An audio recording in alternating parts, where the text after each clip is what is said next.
Welcome to the Strategy Skills podcast. I'm your host, Chris Safarova. Our podcast sponsor today is strategytraining.com, and we have two gifts for you today. The first gift is a book on how to be an effective leader. It is co-authored with some of our clients, and you can get it at firmsconsulting.com/gift. It is FIRMS consulting.com/gift. And the second gift is McKinsey and BCG Winning Resume. It's a free download. It's a resume that got offers from both firms, and you can get it at firmsconsulting.com/resume PDF. And today we have with us Margie Warrell, a senior partner at Korn Ferry and advisory board member for the Forbes School of Business and Technology. Margie, welcome. Oh, I'm so happy to be here with you, Chris. Thank you so much for inviting me. So to begin with, I wanted to ask you a question. What experience from your past has most contributed to who you are today? It's hard to narrow that down to one experience. I've had so many, as you can probably tell from my accent. I didn't grow up in the United States. I grew up in rural Australia. And I should just mention now, the pronunciation of my name is an Australian pronunciation. It's actually Margie with a hard G. So I grew up on a dairy farm, and I have to say just my childhood living on a farm, I'm the big sister of 7 children. That in itself was a pretty formative experience. I didn't have a very worldly childhood. It was very simple. But we did have to build a lot of resilience. My father milked cows. There was a lot of droughts. There was financial hardships. I had to step up in big ways as the big sister of 7 children. So that was very formative for me. But then moving to university, to the big city, that was a big deal. And then I spent a couple of years backpacking around the world at 21 and 22 and 23. And then lived in Papua New Guinea in my later 20s and have spent, over 20, 25 years living around the world in Singapore, in the United Kingdom.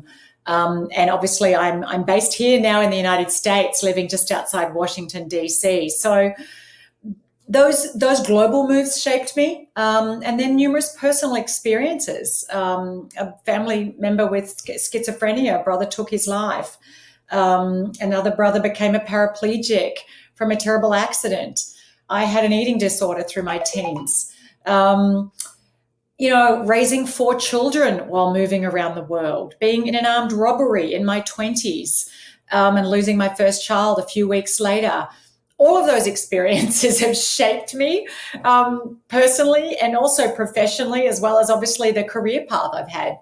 So I know that was a lot that I just added to you there. You asked me for one thing, but all of those different things have really shaped who I am. And I know of some of them from your book. And you had so many challenges, and I did not know about your child. I'm so sorry to hear that. That is incredible loss. Thank you. It was a profound loss. I was 29 years old, but I remember so clearly in the aftermath of that. Obviously I had a lot of compassion and empathy come my way. People felt very sorry for me. And I appreciated that, but I also remember being so clear that I didn't want people to think of me and relate to me as a victim. And of course, I was a victim. I was a victim of an armed robbery. I had a gun at my head being kind of thrust into my head. And then 10 days later, exactly, finding out that this baby, my unborn child at 20 weeks pregnant, had died. But I remember so clearly as I worked through all of that, and I wrote in my journal and kind of, wrestled with God and like, hey, how could this happen to me? This isn't fair. This shouldn't happen to me. I didn't think this would happen to me. But coming out the other side of that wrestling match with a clarity of who I wanted to be as a person. I did not want to be defined as a victim. I did not ever want to be defined by what happened to me in life. I wanted to be defined by how I responded to it. And I didn't want to give my circumstances or my fear the power to limit my future. And I think, yes, I was like my late 20s, but I look back on that time. And while, of course, I wouldn't wish that on anybody, I have a certain gratitude for the experience because of how I grew from it and who I became from it. And I think that's shaped a lot of the work that I've done now over the last, late 20s, 25 years, helping people to work through their own challenges and to rewrite their own narrative that sometimes hems them in and limits their future and leaves them being really stuck as a hostage to their circumstances and to past experiences. I actually also am the oldest sister, and I also had an experience of robbery. It was just really, really scary experience and happened in the early 20s. I was coming home. It was still light out, summer, and it happened right next to my house. And it stays with you. It changes you. It's a very tough experience. Yeah. No, it's not. And I don't want to be trite about it saying, oh, yes, I grew from it. It's great. It wasn't. It was really traumatic. It was a traumatic experience. It really rocked my world as I knew it. And until that point, I really was living, in psychology, we talk about the term an assumptive world, the world that's made up of the assumptions about how the world works. And my assumptive world came crashing down on me because in my world, as I had assumed it to be, stuff like that did not happen to me. I knew people got held up in robberies. I knew people lost babies. I'd heard about miscarriages and I just never thought it would happen to me. And so it was working through that. And in the world of the study of post-traumatic growth, we have to be able to incorporate unwanted circumstances and experiences in ways that actually help us to have a richer and more meaningful experience of life, to not feel bitter and resentful or to go through life anxious, but to be able to incorporate that in a way that we actually grow and we thrive and we flourish. And I think that was a really big one for me.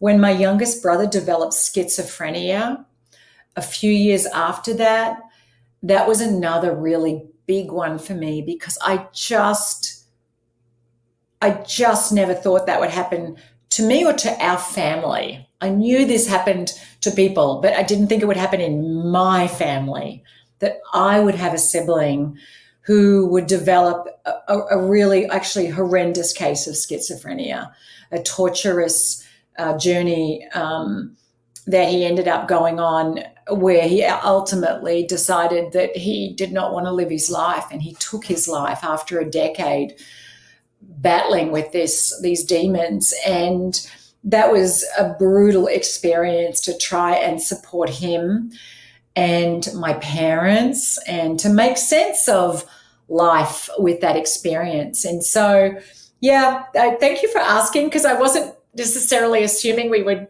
I would share about these experiences, but that's where the conversation's taken us, and it's definitely shaped me and my experience of life and my appreciation for life, but also my courage to live life. Could you give us a little bit of a sense of how you were able to build a very successful career and have 4 children, raise a family in the process, especially given all the hardships you also had to go through? Yes. Well, I think that growing up on a farm where there wasn't any support, it was difficult, there wasn't help coming in. There was no takeout pizza on it any night of the week. There was never zero takeout for the food or going to restaurants. My parents couldn't afford that. And so I had to become really capable. And as the big sister, I think they often say, how we're shaped by our role in the family and our position in a family. And I was very much the older sibling. I had an older brother, but it was a pretty gendered family. So as the big sister, I was we had cloth diapers, putting the nappies on and off the line, helping make dinner, helping change my little siblings' nappies, calling them diapers in the US, making bottles for them, feeding them, getting the, helping clean up the kitchen. And I had to do a lot of things young. Like at 7 and 8 and 9, I was doing things that most people probably wouldn't expect anyone under 16 to be doing. But I think that also set me up as a mum, as a mother. I came into motherhood with a confidence in my ability to nurture a child, and then a second child, my daughter, 15 months after my son, and then I had 4 children in 5 years. But I think the way I did parenting, I didn't do it with perfectionist standards. It was like done is better than perfect, whether it's, cooking a meal or getting them ready for school, or I was just sort of able to do it in a way that you would if you had 7 kids on a farm, just like, okay, let's get this done. So I wasn't hampered with perfectionism. And I think a lot of women have the bar for how they should parent set so incredibly high, far higher than the standards that most of us were raised with, in terms of all the activities our kids should be doing and the clothes our kids should be wearing and the perfect house that we should be keeping. And of course, we should be having this brilliant career at the same time. And our bodies should be back to a 6-pack 3 weeks after we've given birth. So I think we have this bar set so high for ourselves that makes it really tough. I remember when my kids were little, taking them to school one day, and there was a woman there who had 2 little boys. And she always dressed her 2 boys, who were 2 years apart, in matching clothes. And they always looked impeccable, and she always looked impeccable. And she said to me one day, we were friendly, she said, "How do you do 4 kids? I'm just like totally stressed out doing 2. And she had just finished telling me how one of her children had spilt something on themselves in the car, and she'd had to take them back inside the house to change both their outfits before she could take them to school. And I said to her, well, Jody, I didn't do parenting the way you do parenting. And I said, that's not a criticism. It's just, I have a much lower bar. Look at my kids. They're in the same Batman t-shirt 3 days in a row because they don't want to change it. And I'm like, okay, fine, wear what you want to wear. So that's one thing, was how I, where I set the bar. Secondly, I have a wonderful husband. We've been married now 31 years. We were married, I think, 5 when we had our first child, who is now 26. But my husband championed me to go out and do what called on me and to pursue what gave me energy and I felt inspired to do, and still does. And so throughout our marriage, he has just always been my biggest champion. When I have been filled with doubt, when I've been like, well, how could I go away on this training course? We've got 4 kids, at school, and they're doing soccer practice and basketball practice, and how do we manage this? He would be, I'll figure it out. Let's just figure out how to give you air cover so you can go away for a couple of days. And there would be, and he was the primary breadwinner for many years. And I think there's a lot of men who wouldn't be so supportive because it actually puts more on them. Like, he was the one that would then be bathing 4 kids at night and getting them off to bed and everything so that I could go out and do something. And in the beginning, I wasn't earning a lot of money because I changed career journey. I actually started my coaching business when my 4th child was 6 months old. So I had been working in corporate marketing, and I went back and started my own coaching business. We're living in a suburb of Dallas, Texas. I didn't know anyone. We'd moved to the US 2 years prior. Actually less than 2 years prior. So I didn't have a network. I couldn't tap into my alumni or my any groups, networks of people. So I had to work a lot harder than a lot of people do just to get it off the ground. But he was always hugely supportive. And I would say the third thing, so 1, where I set the bar, 2, I had a supportive husband that really helped. But 3, I would say I was brave and I was bold, and I just stuck at it. And I didn't always know what I was doing, but my passion and sense of purpose around what I was doing and my desire to truly help people get out of their own way and grow into their potential just helped me just keep putting myself out there. It was 1,000 steps outside my comfort zone, often falling short, failing, not always landing the things I wanted to land, but over time I learned and I grew and I built relationships. And then sometimes from completely out of left field, a door would open, an opportunity that I hadn't even been pursuing, but all of the other things I had been pursuing led to that door opening. So, there were many things, but I would just say often the biggest barrier is our own thinking about how we have to do things and the shoulds that we have in the back of our own head. That is very true. That programming that is running our life and we are on autopilot most of the time. And I'm so glad you are speaking about it. And I speak about it all the time with my clients because that is so instrumental. And I know if I was not reprogramming myself from the time I was a teenager, I would not be speaking to you today. It's so powerful. It's the most important thing. I just another day this week had a coaching call with one of my longtime clients, and we were talking about reprogramming. And he was saying, okay, something along the lines that, okay, I can add it to the list of the things to do on this critical path we are working through. And I said, this is the most important thing. This is not just an afterthought. This is the most important thing. Yeah, I say that our beliefs, what we're telling ourselves, is like the operating system of behavior. And Daniel Kahneman, the behavioral economist and Nobel laureate, he said, nothing is more important than what you're telling yourself is true in the moment you're telling yourself that.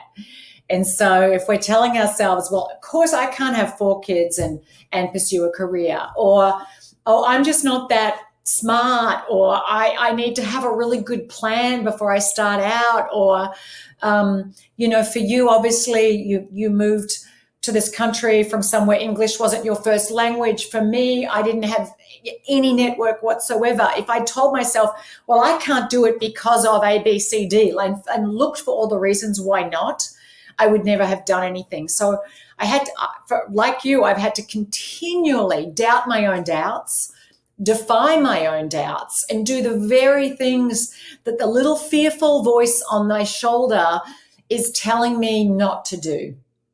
And a big part of all of it is figuring out the vision of your future life and who you want to be, and then closing that gap every day. So how can we close the gap between who we are and who we can be? And maybe before we go there, let's talk about how can someone even define who they want to be if they're struggling with it? Yes. Yeah, I think that's a great question. The comedian Lily Tomlin once said, I always wanted to be somebody. I should have been more specific.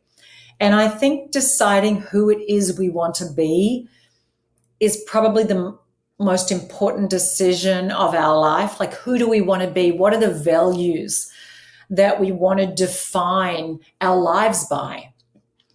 And often if we don't know who we want to be, then we're going to get pulled along by the crowds.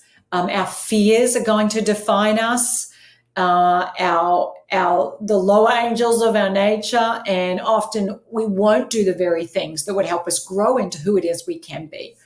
And so I've done this a lot with my own clients, is just helping them get clear about what kind of person do you want to be? Like if you pull away the title of your job and the money you'd like to earn and your accomplishments and the house you want to live in and all of that stuff, what kind of human do you want to be? And one day when you're looking back on your whole life and you're at your final breaths, how do you want to feel about how you showed up for life? And it's a big question. It's a profound question, and it takes some digging to figure that out. And often at a superficial level, we want to be successful and we want to be attractive and we want to be fun and we want to be, we might say it out loud, popular and liked and admired and all of those things. Great, sure, got it. Me too. Who doesn't? But at the deepest level, who is it that you want to be that isn't defined by what other people say about you or think of you or any material accomplishment, but at the core level of your being? And our deepest self, I think if we're quiet enough, if we give ourselves space, there's a little voice within us that knows who it is we want to be and who it is we can be.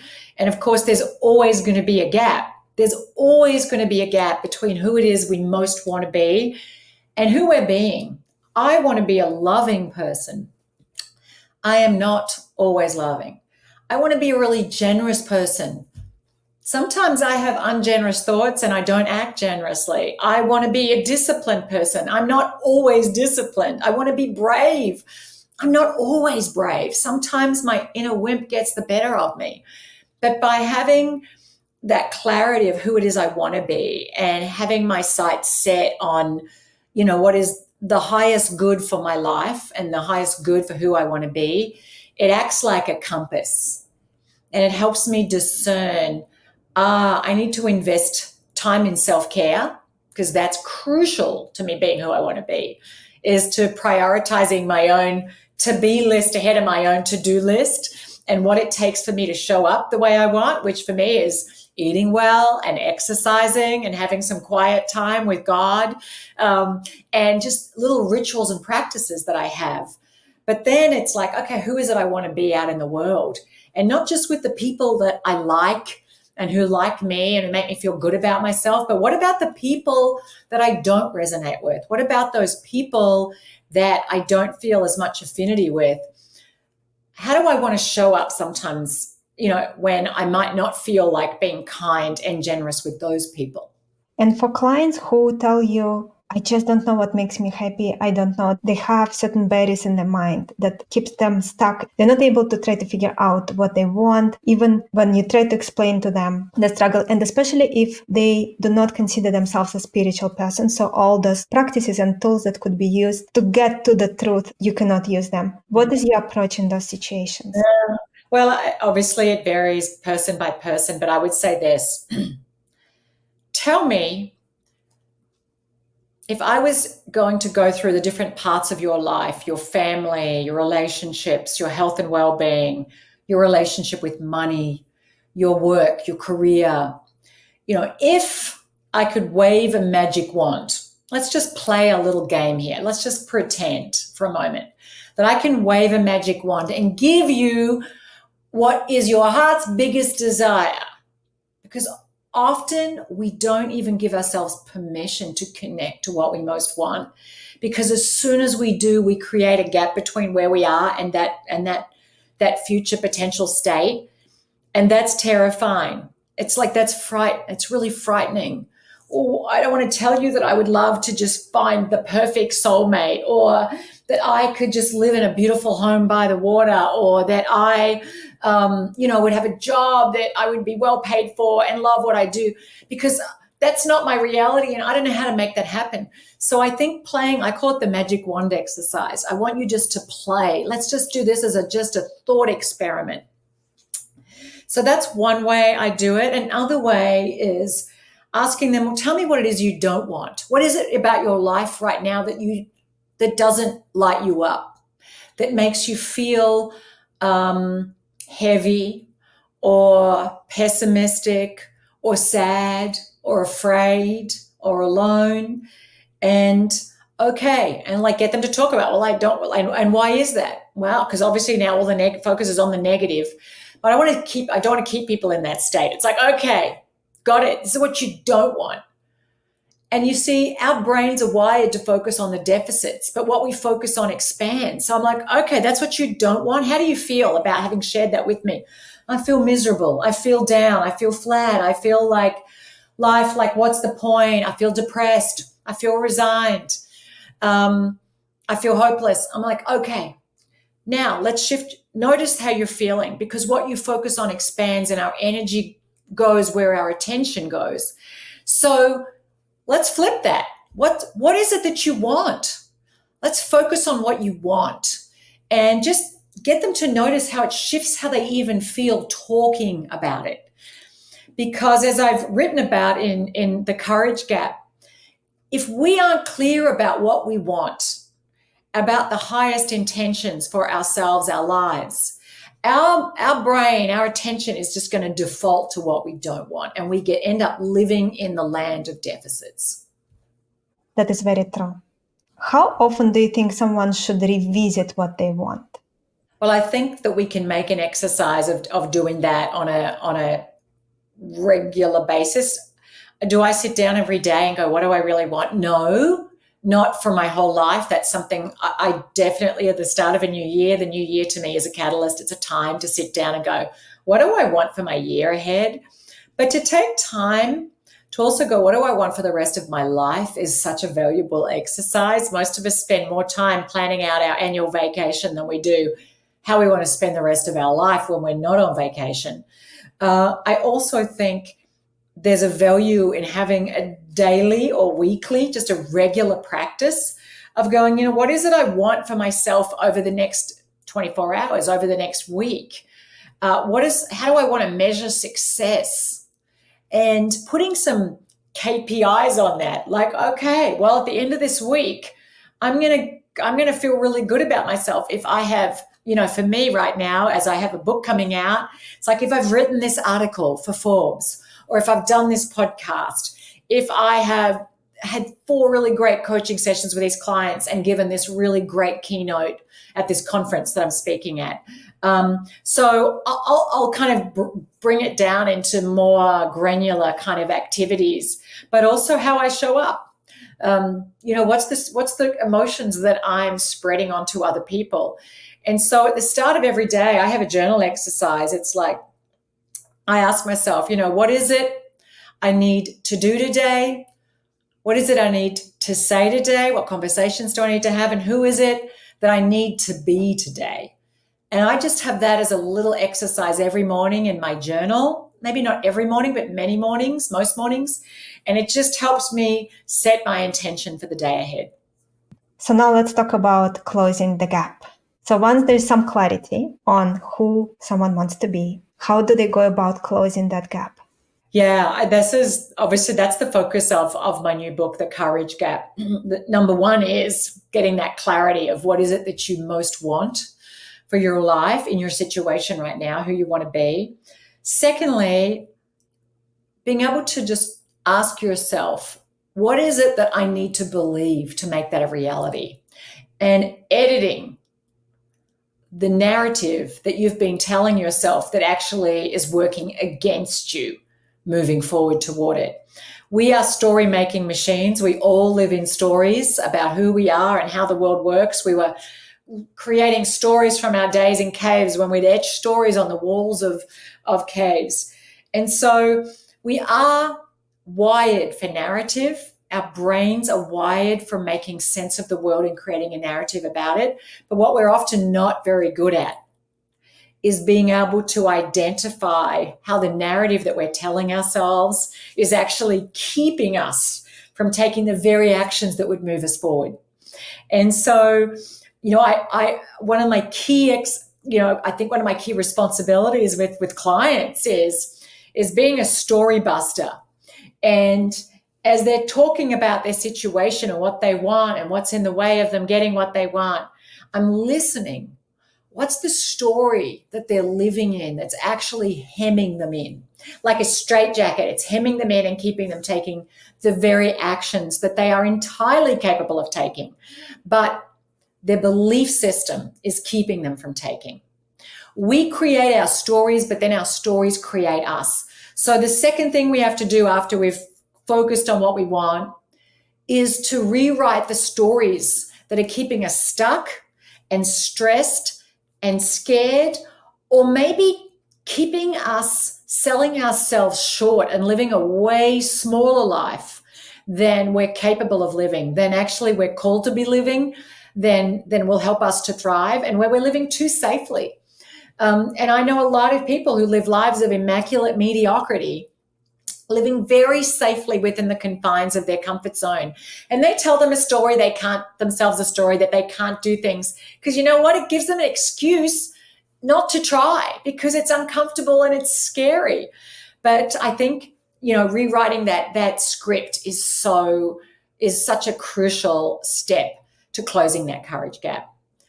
So let's talk about identifying which stories we are telling ourselves that are keeping us from moving forward.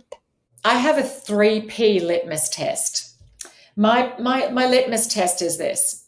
If what you're telling yourself about your circumstance and your ability to improve your circumstance, or about yourself, isn't making you feel more positive, more powerful, or more purposeful, then your story is working against you.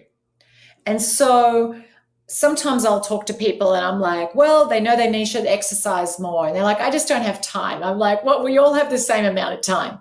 It's how you prioritize your time. Could you get up in the morning? Oh, no, I'm not a morning person. And I have to yell, basically say a big BS. Sure, some people naturally wake up early and that's where they start strong in their day. Other people, not so much. But all of us can get out of bed if we set the alarm, if there's something important enough. It's just that we're not prioritizing it. And so, again, I would say you've got to challenge the narrative that you're telling yourself, but also ask yourself, is it making you feel more positive, more purposeful, more powerful? If it's not expanding your avenues for action, if it's not helping you move toward the future desired state, then it's actually working against you. And I think that is an exercise that all of us can do all the time. And then ask yourself, what's another story I could tell myself here that would make me feel more at peace, maybe with a situation that I can't change, or more empowered to change a situation that I can. When you get to that point with clients and they start rewriting their story, where do they usually get stuck? Well, the easiest person there is to deceive is ourselves. We often fall into the trap of telling ourselves what's called vital lies. They're the soothing myths, truths that we tell ourselves that make us feel better about ourselves, that help us to avoid confronting difficult and inconvenient truths. And so I think we have to be very, very mindful of how we can become a victim of our own stories as well as an accomplice to the circumstances that we complain about. And so just asking yourself, how might this not be true? Like, how could I be wrong here? Oh, I don't have time. Well, actually, how might I actually have time? Think of someone you really admire. If they were in my situation right now, what would they be telling themselves about this? So even sometimes stepping into the shoes somebody else who seems to be very empowered in their life, just imagine themselves in your circumstance. Even that can help you to kind of reframe and see things through a larger lens. That makes a lot of sense. So once you get to that point, where do you take clients next? Well, in my book, The Courage Gap, I've talked about 5 steps to close the no-do gap between what we know we should be doing and what we're doing, but also between who we are being right now and who we can be.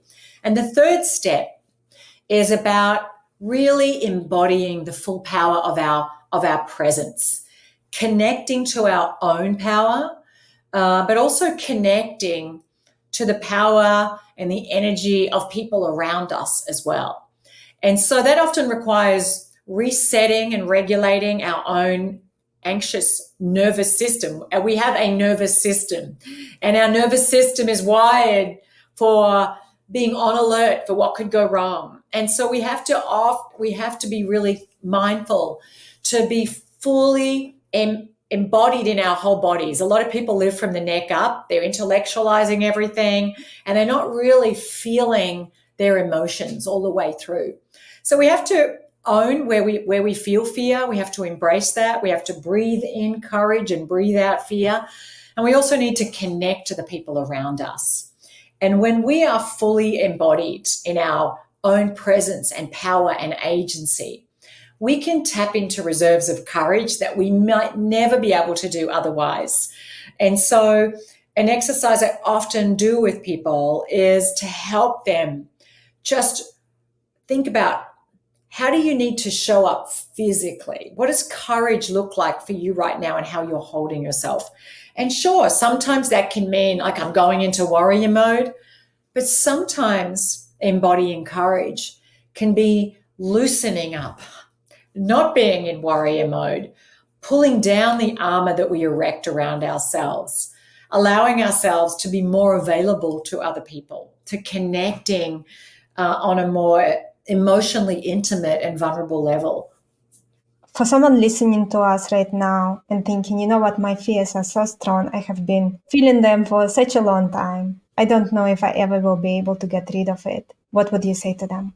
I would say, I see you, I hear you, I feel you, and you are not alone. There are millions and millions of people walking through their life every day who feel like they're a big bundle of anxious nerves because our bodies program, and fear lives in our bodies. And when we've had experiences, particularly when we're younger, that where we have felt as though our lives it was life and death, even if it wasn't life and death, but where we've internalized it that way, fear can set up permanent residence in our bodies.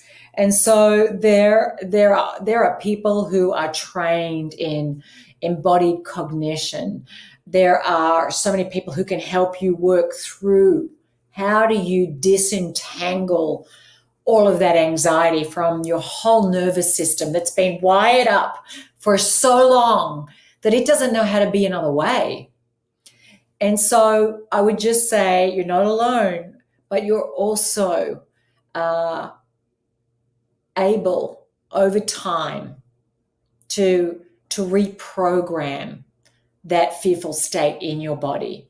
And there's many people whose lives are entire. That's what their focus of is, doing just that. I share exercises in the body about how we can start doing that in the Courage Gap. And one of them is just a simple mindfulness exercise, tuning in to what's going on in our bodies, just noticing what feels constricted and tight, or maybe just numb. And just the more we can tune into that, the more we feel those feelings in our body, then we have our feelings don't have us. And over time, we can disentangle ourselves from that fearful state. What advice do you have for choosing what we want more than what we fear? Well, we have to choose it again and again. We just have to continually choose to move toward what we want. Step 4 in my book, The Courage Gap, is called Step into Discomfort. And that is a deliberate act to move toward what we want versus just continually being reactive and moving away from what we fear. And we're not wired to do that. It is innately uncomfortable. Many years ago, I was on a high wire. I did a day at circus school, and we had to go up and stand on a platform and reach out to grab the trapeze bar. And I intellectually knew that I could not fall to my death because I had a harness on and there was a safety net, and I knew I couldn't die. It's more dangerous crossing the road. But my body reacted as though I was going to die if I leant forward. And so I leant forward after a while. It took a while. I breathed encouraged. I breathed out fear. I leaned in. I let out a scream, and I reached for that bar. And I swung through the air, and then eventually I dropped to the safety net. Well, we may not always be on a bar, a platform 25 feet above the ground, but every single day, throughout our day, there are moments when we can choose to move toward what we want, or are we moving away and protecting ourselves from what we fear? And sometimes there's small things. It's like, do I ask someone to give me a hand? Do I reach out to someone and say, would you like to catch up? Do I speak up in a meeting? Do I make a call to someone that I'd like to get to know better or be my client? Do I post something on my LinkedIn account when I risk the judgment of people thinking it's not a smart or particularly interesting comment? Like, there's often these little micro decisions throughout our day. And so I would just encourage everyone to embrace discomfort as the ticket price for you to have the life that you want to live. And it's not a one-off choice. It's a choice we have to make again and again and again. And we never actually get to a point where we don't have to make that choice, because as we move up in our jobs or careers, another level, another devil, we will have to practice stepping into our courage gap in new ways, in different ways. I work with extremely successful entrepreneurs and incredibly successful leaders in business, and I work with political leaders, and they have a lot of power and they have a lot of money and they've accomplished extraordinary things. But courage is no less relevant for them than it is for someone who's starting out in their job or has been out of work for 12 months or 5 years. Courage is relevant for all of us right throughout our lives. It just takes different forms. I will now ask you my favorite question. Over the last few years, what were aha moments, realizations that changed the way you look at life or the way you look at business? Well, they're two different questions. Let me just start with the second one. What's happened in the last few years that's changed how I look at business? I think business is the engine house for a thriving world. The trade we do, the commerce that we do with others, whether we are a solopreneur or we're working in a large multinational publicly listed company. So what has been really interesting for me over the last 3-4 years working at Korn Ferry as a senior partner in their board and CEO succession practice is that I've worked with some incredibly gifted, smart, capable, talented, driven, high-achieving people. And yet, what I have found is that as willing as they are to make bold strategic bets, that often they're driven by a deep, unfaced insecurity of not being good enough and not having what it takes, and a need to prove themselves and their own value and worth and significance. And my experience is that whenever we have not really faced and worked through what makes us feel vulnerable, our decisions will be guided by avoiding those vulnerabilities. And we ultimately make the teams and organizations that we run more vulnerable over time. And so that's been something that I hadn't been as fully present to prior to the opportunity I had to kind of work with extremely senior leaders in some of the world's biggest organizations. But what my recent experience over the last 5 years, and actually it was a catalyst for writing my book, The Courage Gap. In 2020, I was living in Singapore. I had 3 of my 4 children living in the United States as students. My husband was working for a company that had us based in Singapore.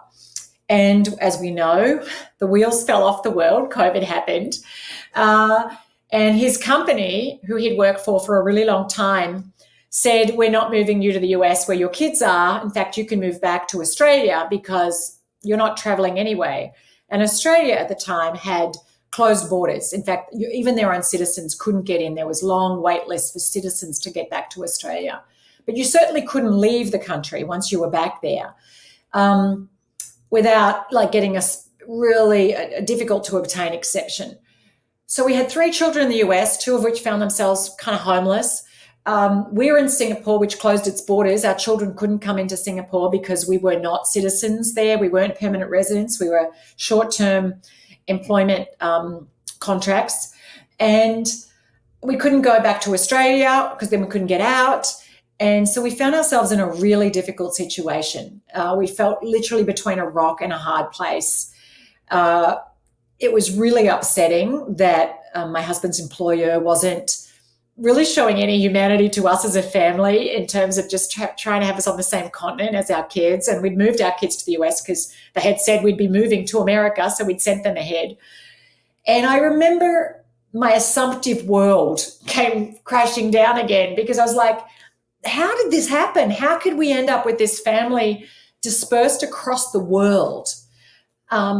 This is not how it's supposed to be. This is not how I wanted to do parenting. This is not our family unit. And a lot of families talked about how their kids all came home and how what a bonding time it was with their kids. Well, our kids didn't have a home to come back to. And it was really difficult. I felt anxious. I felt upset. I felt confused. I felt many, many different emotions. And what I had to do to get myself through that time was just to really double down on my faith. And for those who may not have faith in God, I think of Rumi, who says, live every day as though the universe is conspiring in your favor. And to go, I've just got to trust that there is some gift in here, and that out the other side of this, things will work out. And things have worked out, and they did work out. I prayed a lot. And I think that experience, though, made me realize that none of us have certainty. Even when we think we have certainty, we don't have certainty. At any moment, our lives can turn upside down, and we can find ourselves in situations we would never have expected, much less have planned for. But that from the very situations where our world can be most rocked, we can discover a deep sense of self-certainty from within ourselves that we're going to get through it, that every day is a day for us to just choose and choose again how we want to show up. And that when we do that consistently, we actually ground ourselves in the security of ourselves, not in the world lining up the way we want the world to line up. It is an immense source of security for ourselves. And for me, leaning on my faith, that God had a plan for me, even though I couldn't figure out what the heck it was, and that things would be okay, and that my kids would be okay, as upsetting and traumatic as it was for them at the time too, that actually all of these things could be used for good, and the good would come from them, and they eventually did. Thank you so much for everything you shared today. Any final words, and specifically also, where can our listeners learn more about you, buy your books, anything you want to share? Well, thank you. Thank you. Well, my book, The Courage Gap, it's wherever good books are sold. It's on Amazon. But you can also get on my website. There's more information there, margiewarrell.com. I'm sure you'll share a link with that. Or go to thecouragegap.com. That should forward you to the book page. And I also just invite people to connect with me on social media, on LinkedIn and Instagram, Facebook. And finally, I would just say to you, if you're listening to this now and you're thinking, oh, it's all fine for her, she's in a good spot, I don't have XYZ, I would just say to you today, ask yourself, what would I do today if I was being brave? What is one small thing that I would do that would cast a vote for the person that I am on the way to becoming? And do that thing, however scared you feel, however nervous you feel, however small that thing may seem. Just do that thing. And then tomorrow, ask yourself that same question and act on the answer. And I'll guarantee you, 1 year from now, you will be so glad you did. Very powerful final words. Thank you so much, Margie. I really appreciate you being here. My pleasure. Thank you for having me. Our guest today again has been Dr. Margie Warrell. Check out her book. It's called The Courage Gap. And our podcast sponsor today is strategytraining.com. If you want to strengthen your strategy skills, you can get the overall approach used in well-managed strategy studies. It's a free download, and you can get it at firmsconsulting.com/overall approach. And you can also get McKinsey and BCG winning resume. It is also a free download. It is a resume that got offers from both firms, and you can get it at firmsconsulting.com/resume PDF. Thank you everyone for tuning in, and I'm looking forward to connect with you all next time.